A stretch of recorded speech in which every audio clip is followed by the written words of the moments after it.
For the fifth time ever, welcome to Story Spelunking. I'm Sierra. And I'm Stephanie. Today we are exploring Bastille's 2013 album, All This Bad Blood. Allow me to paint you a word picture that will put you into the correct headspace for today's exploration. Imagine the inside of a very lame mall in a small to medium town in the Deep South known for its winning football programs. You are loitering inside of Hot Topic, wearing bright blue Converse, black extremely skinny jeans, a 3/4 sleeve black Doctor Who t-shirt, and weeping angel earrings paired with the most aggressive side part this mall has ever seen, until your mom texts you that she's waiting outside for you. You awkwardly wave goodbye to your only two fellow 14-year-old friends and walk outside to hop into your family's new used Ford Excursion. Just glad that you're no longer inside of Hot Topic, your mom allows you to plug in your cassette tape aux cord and play your choice in music from your cracked screen iPod Touch, which your grandma has already helped you replace the screen up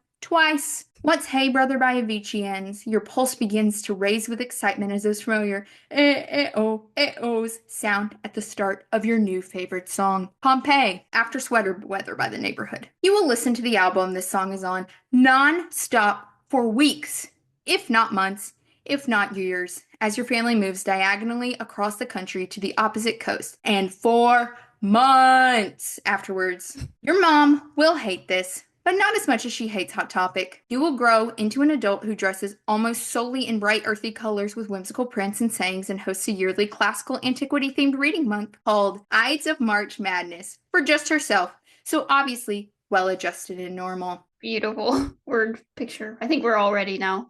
You are ready to get into this album. Yes. I don't really have much of a connection with this album, sadly, so I can't join in with a beautiful word picture of how I came across this album, since it was only probably like 3 or 4 years ago the first time I heard Pompeii and knew what it was. Well, I promise you all this Bad Blood by Bastille and concept albums of the modern era in general are not just for reformed Hot Topic teens.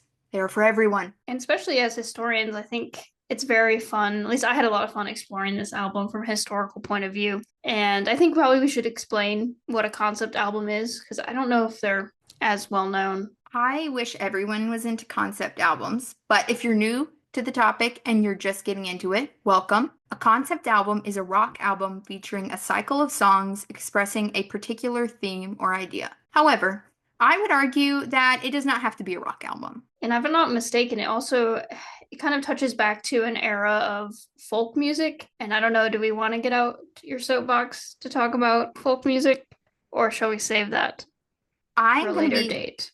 Up and down off of my soapbox so many times today, it's going to feel like a step aerobics class. So we're going to have to save the folk protest music for another day, but I promise you we will be back here often if it was up to me. Yeah, I think another way to explain it too would be to share some examples of concept albums. And the first time I really came across the genre, if you will, of a concept album was Johnny Cash's Bitter Tears album. And specifically the big hit off of that album was the song titled The Ballad of Ira Hayes, which, if you don't know, Ira Hayes was one of the Marines who raised the flag on Mount Suribachi on Iwo Jima on February 23rd in 1945. And it's a truly tragic story, but the whole theme of the album is shedding light on what happened to various Native American tribes as the turn of the century commenced. Like you mentioned with the folk music and this album in particular of Johnny Cash's, country music and folk music are pretty closely intertwined, and what they're really good at is storytelling. Storytelling is at the heart of a concept album, so combining these things really gives us a place to work off of. Why we're interested in concept albums as a podcast is because of their storytelling nature. And if you're thinking of some concept albums more recently, you can think of my beloved Hosier's Unreal Unearthed, which is heavily based upon Dante's Inferno. Oh, and I think, I believe Panic at the Disco has some also that you could argue are concept albums. Drawing the bucket back out of the Hot Topic teen well, indeed. Panic at the Disco, Brendan Urie is a genius at a concept album. It's thematic, it's theatrical. A concept album is like a book in song form. Yeah, I think that's a great way of putting it. And I I think concept albums they are a good way to separate from kind of the more commercialized music, pop, especially like pop music in particular. It can sound very like generic, they all sound the same. But I think concept albums, if you really pay attention to the lyrics, they often tell quite a very interesting story, and they use various common like myths or stories that are foundational to Western culture to connect the songwriter to the audience. Much like with music and scoring, many motifs found throughout a concept album. Exactly. One thing that draws a concept album together very well is theme. A lot of it is thematic, both sonically and lyrically. And for the particular album we're diving in today, All This Bad Blood, we've pulled out 3 of the most prevalent themes throughout the album. Yeah, I think the first one, at least one that comes up quite frequently, is this idea of aging, like, and all of the challenges we face as human beings as we age, and then also this kind of constant, I don't know, worry or fear about preserving your memory. Like, how are you going to be remembered after you're gone? And this idea of legacy.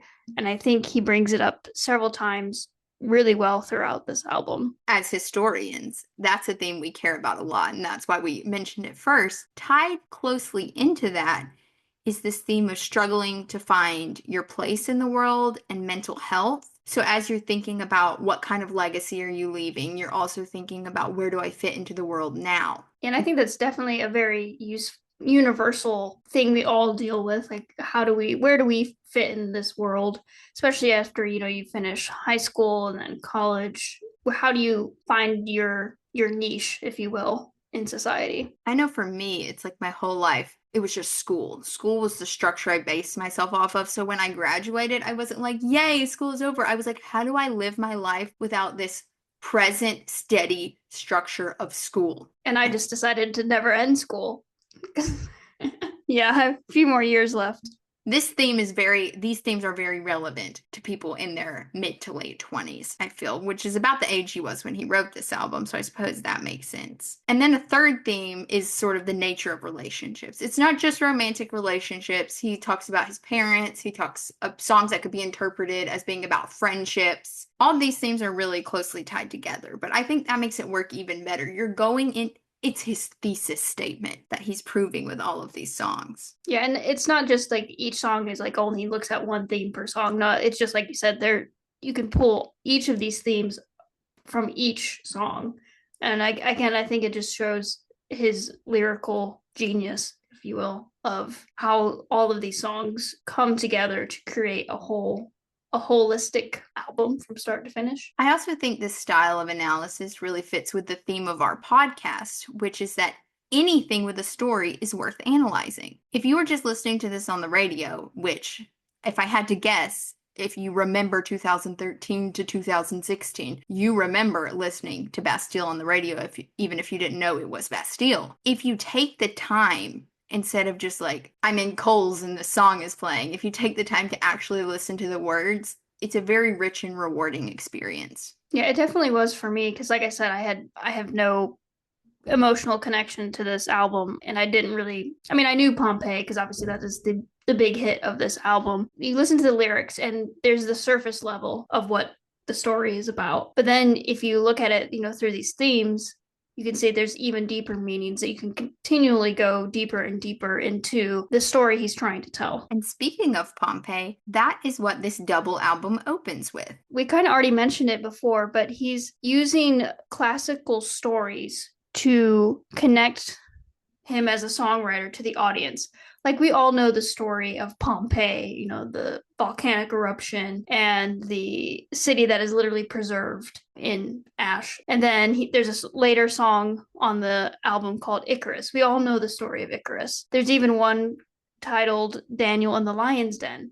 So he's pulling from all these classical literary sources that everyone is familiar with. And I thought maybe this is just the historian in us when we look at this, but he's in essence using the culture of the West and looking, and it's really interesting because I think I've mentioned before, like I've almost lived in Finland now, almost 2 years. It'll be 2 years in August, so not quite. But Europe, I don't know if it's controversial to say this, but it's kind of in a post-Christian society, but so much of the heritage is still distinctly Christian. So it's an interesting juxtaposition that we are still using these Christian ideals, or not even Christian, but broader scale Western ideals, to tell stories and connect to a modern, arguably non-Christian audience. It's very telling of the struggle it feels like we see in our society where people fight against our roots, but you can never truly separate yourself from the culture you're born of. Yeah, I think that's exactly right. It's very interesting. Like that was one thing that it really intrigued me when you first mentioned bringing that we would talk about this album. Because at first I'm like, oh yeah, Pompeii, blah, blah. But then when you look at not just Pompeii, but all of the tracks, the connection to classical stories was really fascinating to me. It's almost like our culture is preserved in ash, forever to be gawked at. That was a little too hardcore. But getting into Pompeii itself, in the song, the sounds, the oh, I always assumed that was random chanting. It sounds like random chanting, but it is actually Latin for alas. And alas, Yeah. there's a lot you can get out of that. A lot of forlornness, sadness, surrendering your control of. You can read a lot into that one word. Mm-hmm.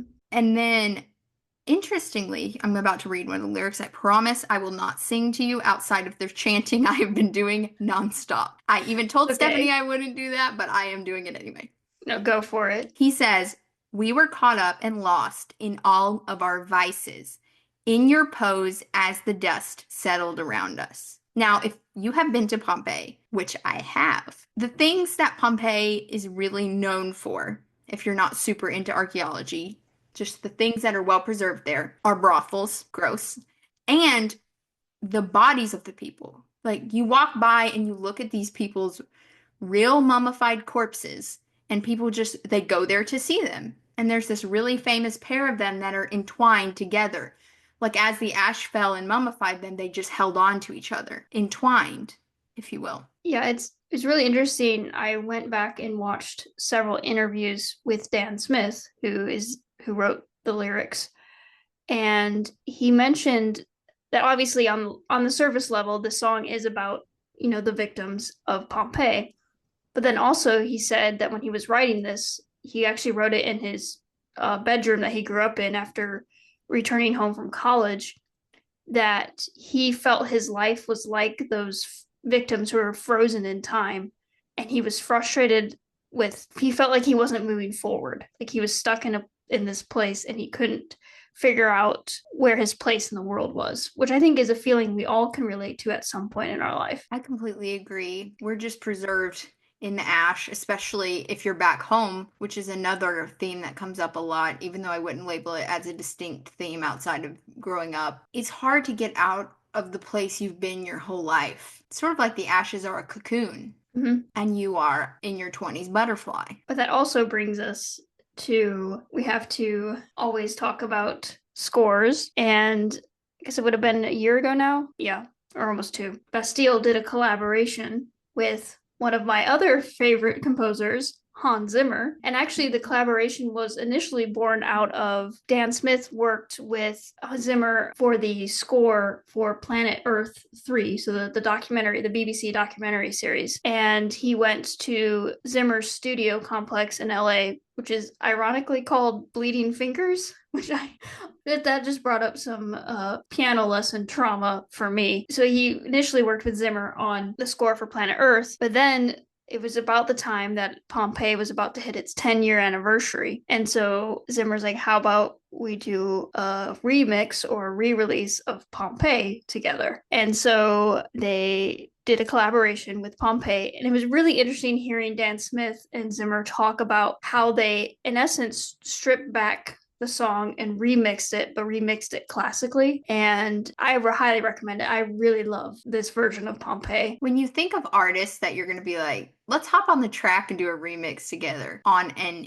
indie alternative rock song, you rarely think, let's get Hans Zimmer on the track. I remember distinctly when they released that. And I was like, this is the collaboration nobody asked for, but everyone actually wanted. It's actually the collaboration of your dreams. I know it was amazing. They recorded it with the BBC National Orchestra of Wales, I believe. And so it's very cool. And like the video is also kind of cool just to see how they kind of stripped the song and then rebuilt it in a more classical way. But then also it still, I think, keeps its original message. I agree. And I think that Pompeii is like when you're throwing up the ball for a serve in tennis. It tees us up, it sets the stage, it's the perfect intro for this album and its themes and its references. Yes, I really loved how it flows from Pompeii to the next track, Things We Lost in the Fire. Wink, wink, lava flow. Lava flowing right on into the things we lost, and apparently the things we lost versus the things we preserved in ash or lost in the fire. So Stephanie's pro things we lost in the fire.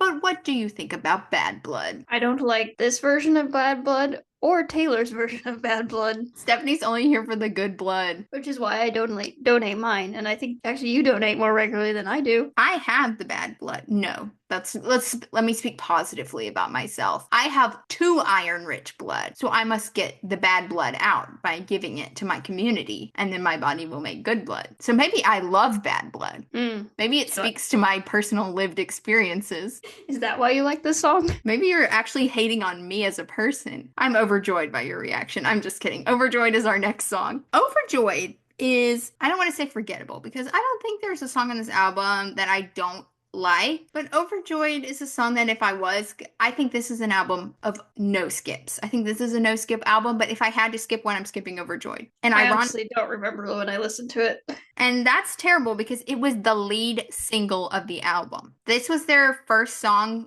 they commercially put out, and let me tell you, that's a rough lead single. There's a reason Pompeii is the one you remember. Yeah. Then we flow into These Streets, which is all about, it keeps with our theme. It's about leaving your hometown, leaving the streets you grew up in, and the ways that they changed you to go somewhere else. It's about aging. Then we get into The Weight of Living, Part 2. Why is Part 2 before Part 1? That really confused me. That's so interesting that Part 2 is before Part 1. Let's come back to that later. We return back to classical storytelling or classical narratives with the song titled Icarus, which we all know is the classic Greek myth. And again, I think it's really interesting storytelling tool to connect this very well-known story that we all know the ending of to the theme of, I would maybe argue, destructive living. Like here's one of the lyrics. This is how it feels to take a fall.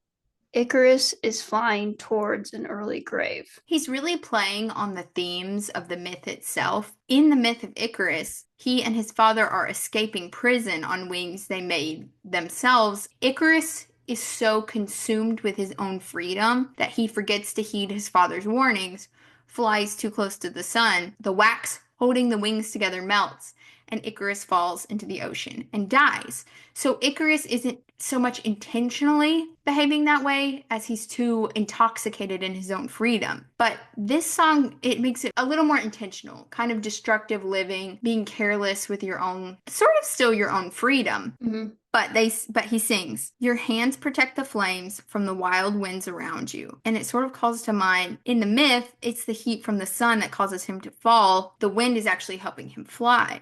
But instead, you're protecting the fragile flame of life from the crazy winds of everything around you. Yeah, I think that's a very clever play on the story. Like, I think that it really shows the level of thought and time placed in these lyrics. Because, yes, he's using a story that we all know, but he's kind of almost flipping it on its head in some cases. And yeah, when you really think about these lyrics, it actually is quite surprising, at least it was to me, how much depth you can pull from them. I feel like a lot of songs and stories and movies and shows and speeches use the motif of Icarus. They use the reference, but a good reference, a good motif isn't just mentioned, it's used, it's explored. You can't just say flew too close to the sun and then go, I'm so smart. I mean, you can, and I can't stop you, but you shouldn't. You should think about why you're saying that, because your words matter.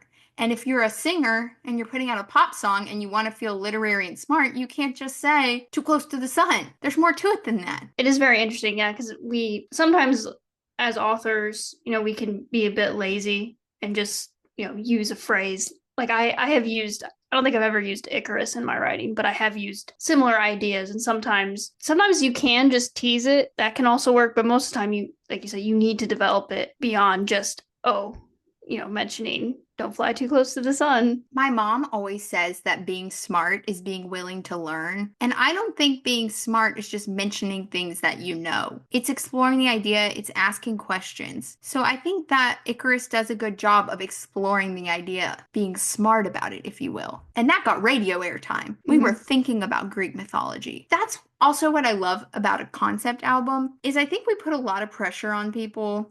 And we also don't. There's kind of two sides. Like, you need to read classics. You need to get into this stuff. Or, why bother reading the classics? But I think a good middle ground is giving an entry point. People pick up on a lot of this stuff through cultural osmosis. Like, you hear about Icarus even though if you don't really know the myth. Like we've talked about with history with Indiana Jones and Anastasia, hearing the song can be your entry point to do more research. Exactly. I mean, if we want to keep going with the Greek myth, I think it'll be really interesting. Obviously, it'll be a while before it comes out, but Christopher Nolan is currently working on an adaptation of the Odyssey, I believe. That is very interesting. I didn't even know that. I know Matt Damon has been casted in it. Tom Holland has been casted in it. A whole slew of A-list actors have been. But it would be very interesting, depending on, I mean, I have a lot of faith in Christopher Nolan's directing abilities, so I sometimes have faith in Christopher Nolan's directing abilities. We'll see. That feels like a lot to do in a movie. That does. Yeah, I obviously, it seems like a very daunting, but some of the stories I've heard, I've kind of been following what's going on with it, and they are filming in Greece, and they built one of the monsters inside one of the caves. Like, they're using a lot of practical effects. So, I do love that. So we'll see. Anyway, sorry, that was a bit of a side turn. But no, the album, I love that. Yeah, I have no idea when it's coming out. I do know filming just started, so probably a year or two. Everyone's getting back into classical antiquity with Gladiator 2. I haven't watched it, and I haven't even seen the first one. Oh, you have to watch the first one. I haven't seen the new one yet. The first one is absolutely amazing and scored by Hans Zimmer. Very thematic. Themes are all around us if we're there to study them. And as we go on in the album, we see the themes in the song Oblivion are more about mental health. People say that this song can represent maybe a loved one who's thinking about harming themselves or dealing with depression, but I've always thought about it as dealing with a loved one who has dementia. It may just be because it's called Oblivion, but that's what I think. And then the next song is Flaws, which I found this one to be pretty interesting. There's a line in the song, and he says, "You have always worn your flaws on your sleeves, but I have always buried them deep in the ground." I think that brings up the themes of dealing with relationships and thinking about yourself and changing again too. And this song is just nice to listen to. I don't know like the terminology for this, but the melody is just sort of light and bouncing almost. Yeah, it has a nice rhythm to it. Like like you said, it's a pleasant listen. It's a good mix up between these like heavier topics. Then we get into the song Daniel in the Den, which I think is, for both of us, one of our favorites. Mm-hmm. Of course, I think one of the reasons I liked it is because of its use of a biblical reference, and he's using the story of Daniel in the lion's den as kind of a jumping off point. I think the idea that he's really dealing with is sort of betrayal, backstabbing, again, changing relationships. And then it's also, he says, "I thought the lions were bad, but they tried to kill my brothers." And a lot of people on the accursed website Genius Lyrics took this to be a twist on the story of Daniel in the lion's den, which maybe it is. But I said Daniel didn't have maybe blood brothers, but he had fellow Israelites, and they went into the fire. They came for Daniel's brothers, being Meshach, Shadrach, and Abednego. Exactly. Yeah, that's what I was thinking about the song. Obviously, it could both be wrong. I don't think it's really a twist on the story, but I don't think it is, because it brings back the whole idea of flames. Like, once again, we're dealing with volcanoes, fire, and flames. So I think that's what the reference is, but again, it could be wrong. Hey, they tried to kill them because they didn't die in that fire. They cranked the heat up and they got out. They tried to kill his brothers, but they didn't. And they threw him in the lion's den, but they didn't get him either. And interestingly, the lead singer of Bastille's name is Dan. So he's sort of Daniel in the den. Yeah, and I thought another thing I just thought about, there's a line about the kings, just being replaced. And throughout Daniel's life, several of the kings do,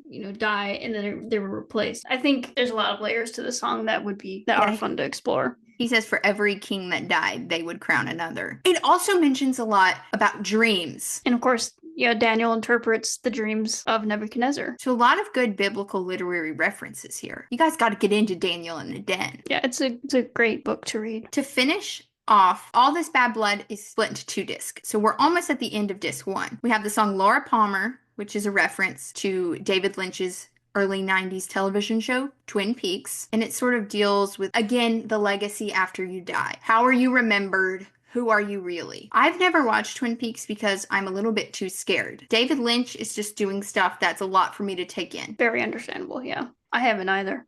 I want to one day because I kind of like his avant-garde style, but also I don't know if I like what he's messing with, But there it is, Laura Palmer. And then disc 1 finishes with the song Get Home. Yeah, and I think at first glance, like once again, when you look at this at just like the basic level, it's just about getting home from a bar. But I think there's actually a lot more to it. But I think it's really about trying to get back to the feeling of home. I completely agree. I think once again, in your early 20s, when you're in your early 20s, you struggle with this feeling a lot because you're kind of an adult. You've probably graduated college or trade school or gotten started in your career. We're not forcing college on people around here. You can make whatever choices you want and you should. But you're still, no matter where you're at, you're struggling with finding who you are as an adult. Sometimes I'm speaking for everyone, but I'm really speaking for myself. You feel like a weird adult. You still kind of feel like a kid. And I moved back home, which, get home. I'm back home with my parents and my family, but how do I interact as an adult in the family unit that I was a child in? Yeah, exactly. I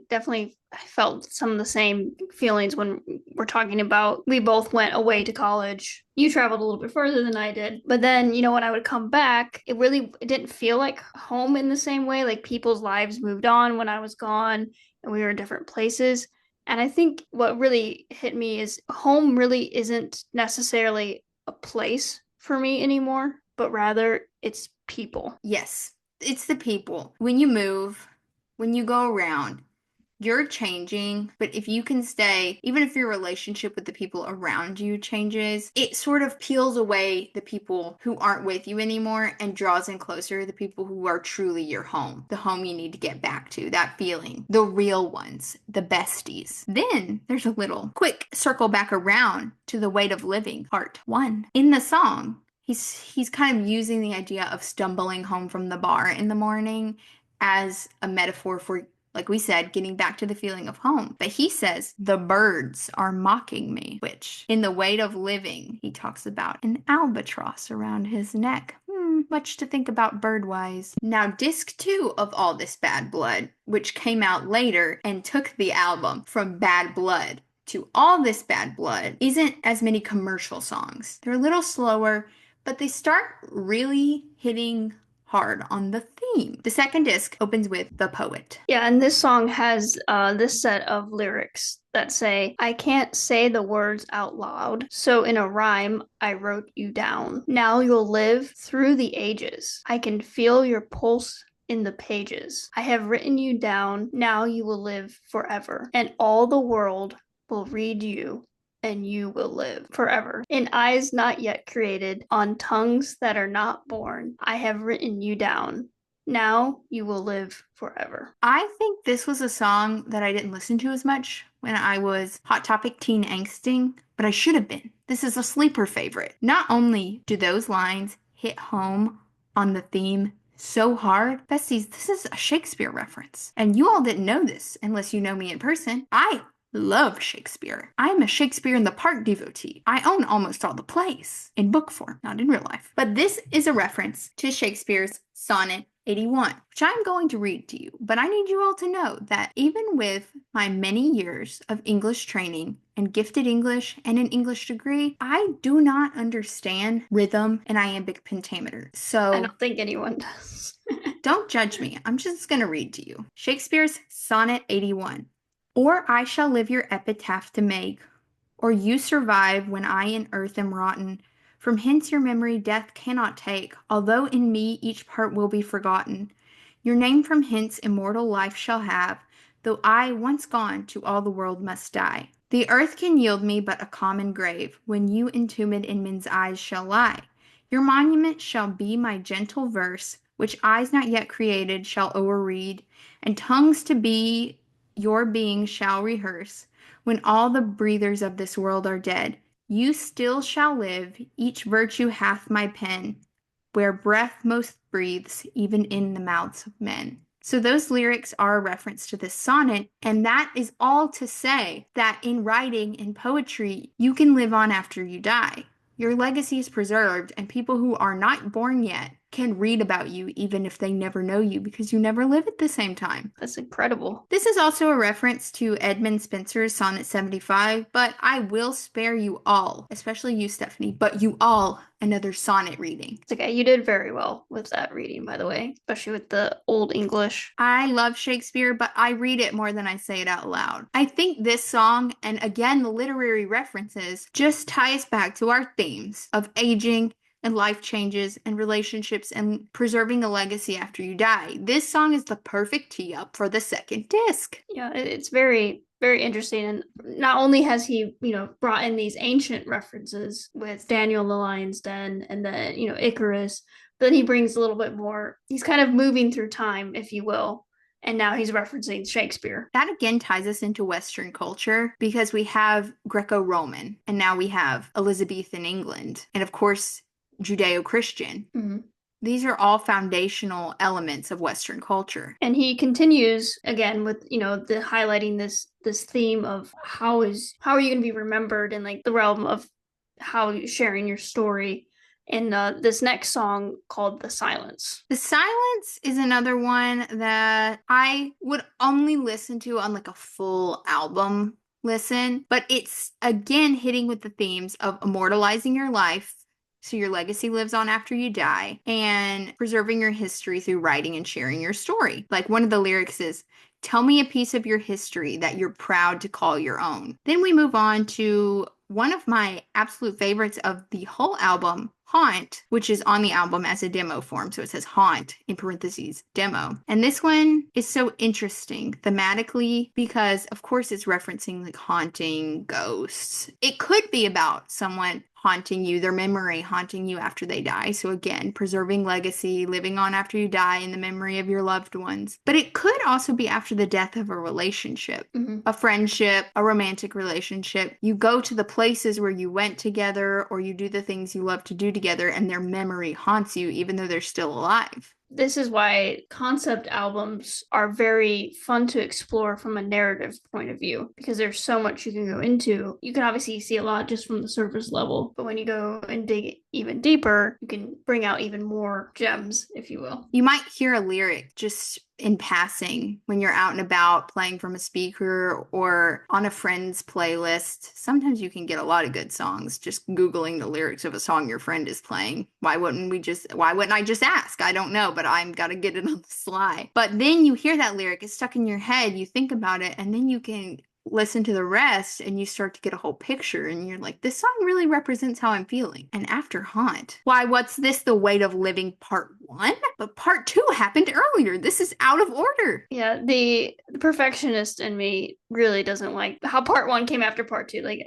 initially it's like, oh no, you can't do that. But isn't memory a jumbled way to study history? Yes, because in many ways, historians, we are reconstructing, which sometimes can be a negative thing, but we are rebuilding and piecing together people's memories. Even in our own lives, when we remember things, sometimes our brains sort of fill in the gaps of memory. That's not what this song is about. It's about living. It's about the weight of living. Now, what could be a weight? Why, the albatross around your neck. Now, many of us have probably heard the phrase albatross around your neck. And you're probably like, yeah, that just means what it means. And we don't think too much about it. Some people may not even know albatross is a bird. But if you were big into Owl City back in the day, and if you were into Bastille, you were probably into Owl City. In Hello Seattle, he also references an albatross. Lots of bird themes. Lots of bird things. And Get Home, lots of bird things throughout the album. Just another motif to look for. The albatross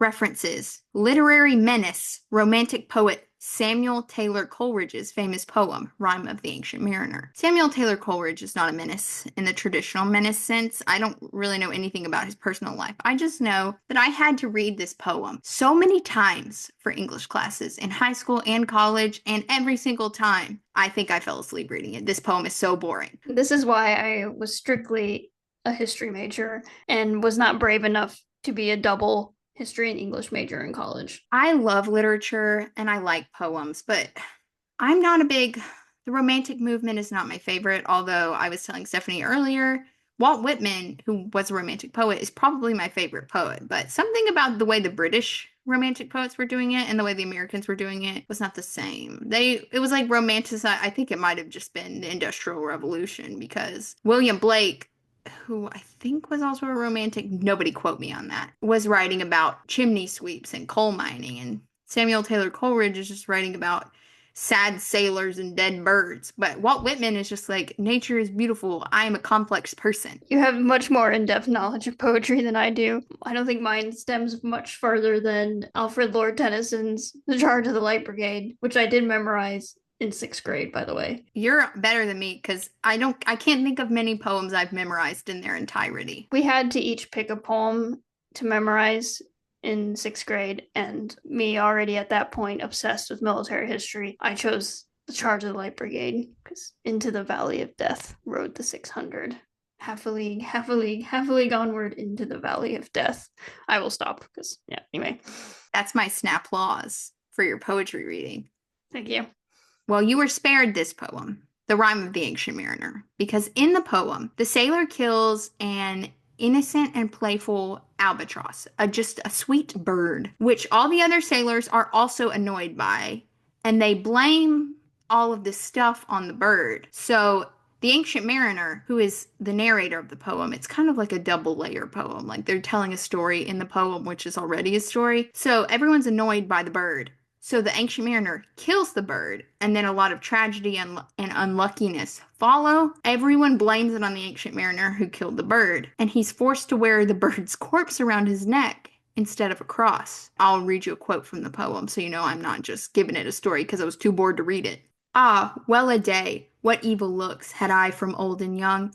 Instead of the cross, the albatross about my neck was hung. In the poem, the albatross kind of represents innocence. So it's almost like innocence is killed and replaces the Christianity with the weight of the world and the weight of sin. Instead of the cross erasing the sin, the bird has taken place of the cross in the beginning of the poem. It's very To Kill a Mockingbird. It's a sin to kill a mockingbird, which is what Atticus says in To Kill a Mockingbird. Well, now I know the origins of the phrase because I'd heard the phrase before, but I could not have told you where it came from. But it is very, very interesting. If you're ever really tired but can't go to sleep, just give The Rime of the Ancient Mariner a read. It'll put you right out. Or a lot of poems from that era. I guess life was sad, so your poems weren't the most uplifting. But the song itself has got a really good beat, a really good rhythm, upbeat tempo. But the lyrics referencing The Rime of the Ancient Mariner have themes of aging and making peace with your decisions and mental health still because it's, the weight of the albatross around your neck, living with the weight of your decisions.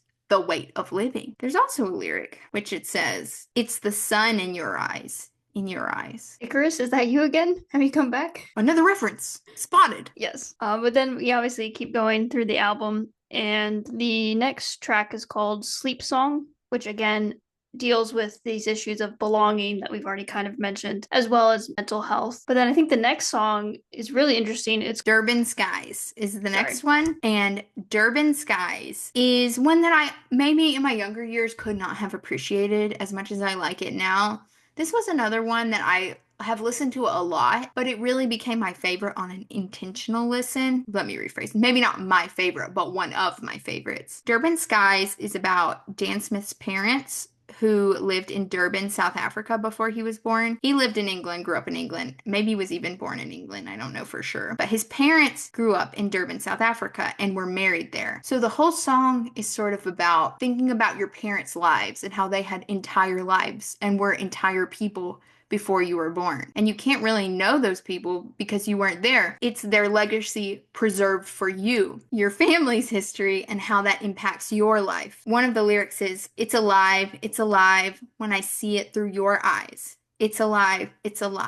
Now I understand your lives." So it comes to life. He visits his parents' hometown, but he truly sees it and understands them by going to their hometown with them. Yeah, I think it's really interesting. And it's interesting to think about how our parents were, before they had children. But also, I think it's a way to remind, at least it was a way kind of to remind myself of the sacrifices that our parents make once, they have children, because we are a bit of a handful. You never stop taking care of your children. I have been to both of the places that my parents grew up in because they're both still in Indiana. But it is very interesting to talk to, like, especially my dad, who joined the Air Force at 17. And so he left home really early. And then to hear him tell stories about when he was stationed in North Dakota guarding B-52 bombers and like all the friends he had while he was he was a military policeman, though the Air Force calls it security forces. It makes you appreciate what your parents gave up when they had you.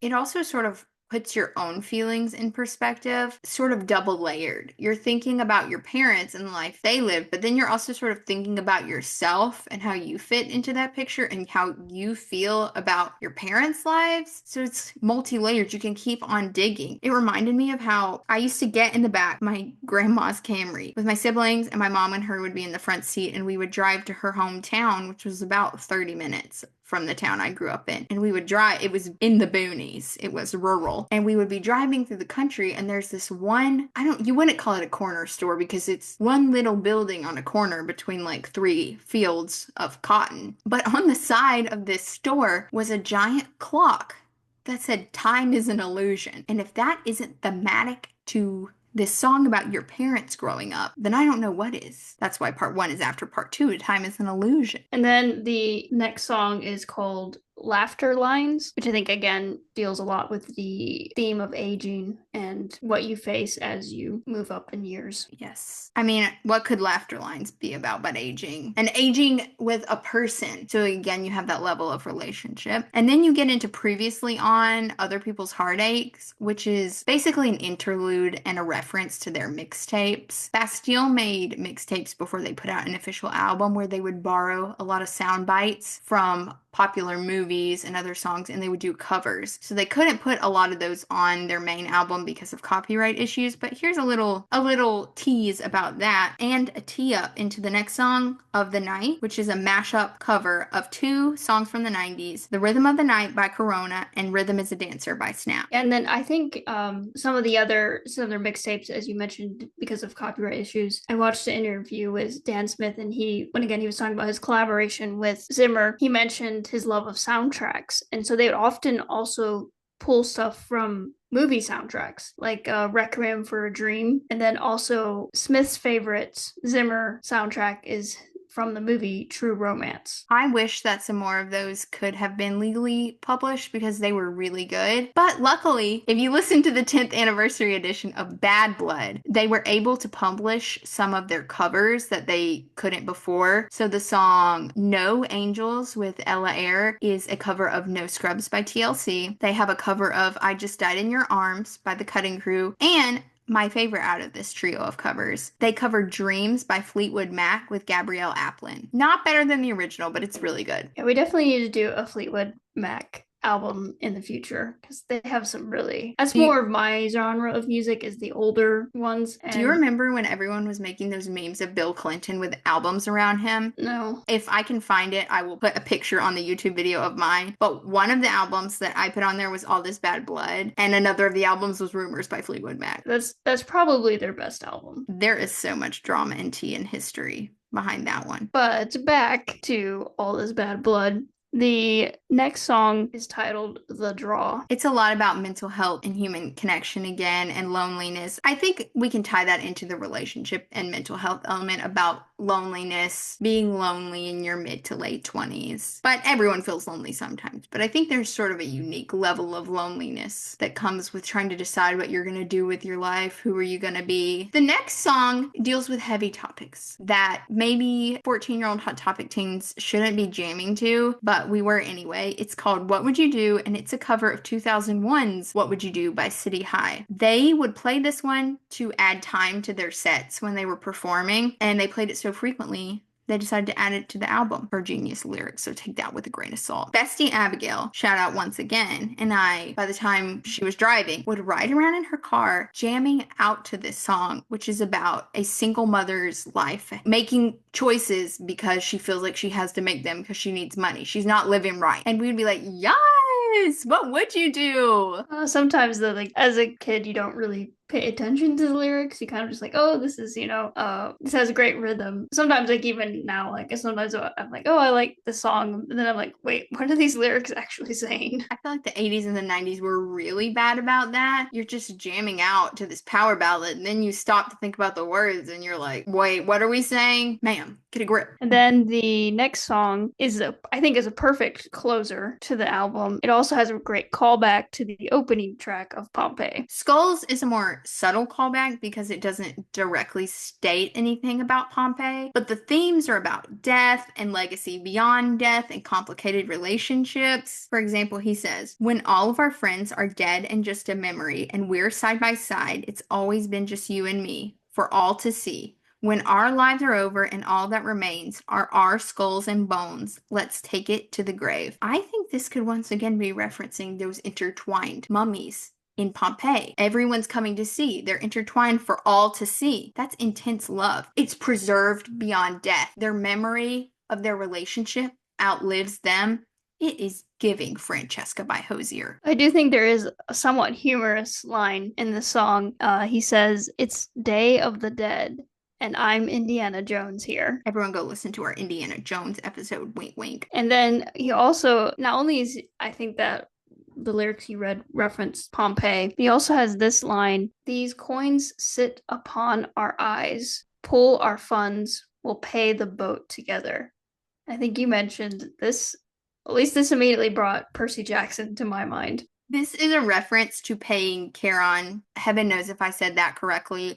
I grew up on Percy Jackson. I've read these words more than I've said them. But you have to pay Charon to guide the boat across the river Styx into the underworld. That's part of the coins on the eyes thing. When people died, you would put their coins on their eyes to keep them closed. In the song, they would pull their funds to pay Charon to get into the underworld together. So I think that's just like a good final little Greco-Roman mashup to close it. And then there's one last little outro. I wouldn't count this as a full song because it's kind of like the interludes. It's a mashup of Oh Holy Night, the hymn, and then just a little bit of Skulls, which is the song immediately prior. So we end it with another biblical reference. So the question now remains, why are we dropping this episode in March? Aside from a need to just yap incessantly about literary motifs and dive into everything way more than may seem initially necessary, as I mentioned in the fever dream of an intro where I ranted and raved about my youth as a Maltine, every single year in March, I celebrate by myself the Ides of March Madness. Now, the sporty people likely know about March Madness, and we know because we were really into basketball in our college days. We went to several games together, including the one where our school punched their ticket to March Madness, and I can't remember if we made it on the Jumbotron that game, but I think you had made a perfect sign for this game. One of the players' his first name was Caleb. It was Caleb Holmes. Sierra had a sign that said, take us to the promised land, Caleb. I said, I'm going to do a little biblical literary reference right here at the basketball game. Unfortunately, and they won. They did win. Unfortunately, that was the COVID year, so March Madness was canceled. It was March 2020, and I had to take my sign home and give it to my brother, Caleb. It wasn't the same. No. So we have our March Madness. And my literary girlies, although I will not limit it to girlies. Girlies is more of a spiritual state of being. My literary friends will know from Julius Caesar by Shakespeare, beware, beware the Ides of March. That is when Julius Caesar was stabbed to death. So we combine them into Ides of March Madness when we do all of our reading about classical antiquity, and we put them in brackets to decide which is the best book about classical antiquity this March. It's just a fun little thematic thing you could do by yourself. Yeah, I would join you, but I am currently in the depths of writing my second MA thesis, and it's on Finland and the continuation war. So I'm in the frozen tundra of Arctic warfare. So sadly, I cannot join you in ancient Rome. I am a layabout, prone to dramatics. So I just like to lay in the sun with a pre and probiotic soda, sunning myself when the first sun's rays of warmth in March hit, and reading about classical antiquity, and then putting it in a bracket in honor of my brother Caleb, who loves brackets so much. So this past year, I read for Ides of March Madness 2024, Circe by Madeline Miller. Cannot recommend enough. This immediately went onto my favorites list. Everyone needs to read this book, especially if you're a woman. Then I read Julius Caesar by Shakespeare on the Ides itself, because you always need to have a Greco-Roman Shakespeare play in your Ides of March Madness. Then I read Lavinia by Ursula K. Le Guin, which was also very good and very similar to Circe. So if you were only going to read Circe or Lavinia, I would read both, but read Circe. But Lavinia is very good. And then my nonfiction book, because I try to read a nonfiction book in Ides of March Madness, just you got to get the history in, is one I also recommended to Stephanie. Which I did purchase, but I have not read yet.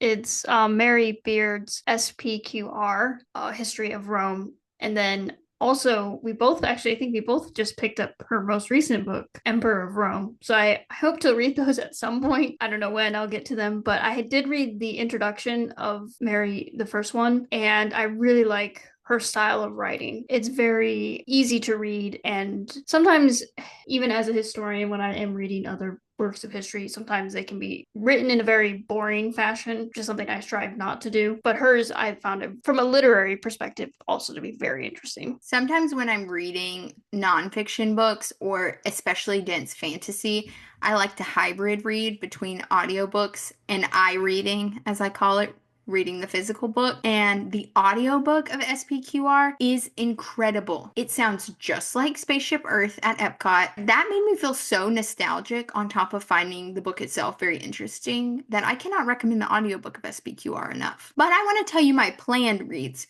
so you guys can hold me to it for Ides of March Madness 2025. So far, I only have 3 picked out. I'm going to need to find a 4th or the bracket will not work. We have, as Stephanie mentioned, Emperor of Rome, which both my parents and my sister-in-law, Sophie, shout out Sister Sophie, got me for Christmas. As if you cannot tell, I am very obviously into this. Then, for our Shakespeare, we're reading Antony and Cleopatra. I've never read this one, and I couldn't find it at my Barnes & Noble, so I'm going to have to order it from Amazon. Then, for my fiction, I'm reading Ariadne by Jennifer Saint, and I think to add in the 4th, I'll also read Electra by Jennifer Saint. I like a lot of these modern Greek retellings that get more into the women's portion of the myths, because that's been frequently overlooked. But I think there's a lot of them, and they're getting a little overdone. But I'm going to read them anyway, because I've wanted to read Ariadne forever. I want to know what you guys are going to read for Ides of March Madness. So if you decide to pick up the torch, original Olympic Games it, and join me for Ides of March Madness, let me know what you are going to be reading in the comments. And maybe if you do a bracket, let me know about that too. Let me see your bracket. What's your bracket busting Ides of March Madness Greco-Roman book? Or if you want to read about Arctic warfare,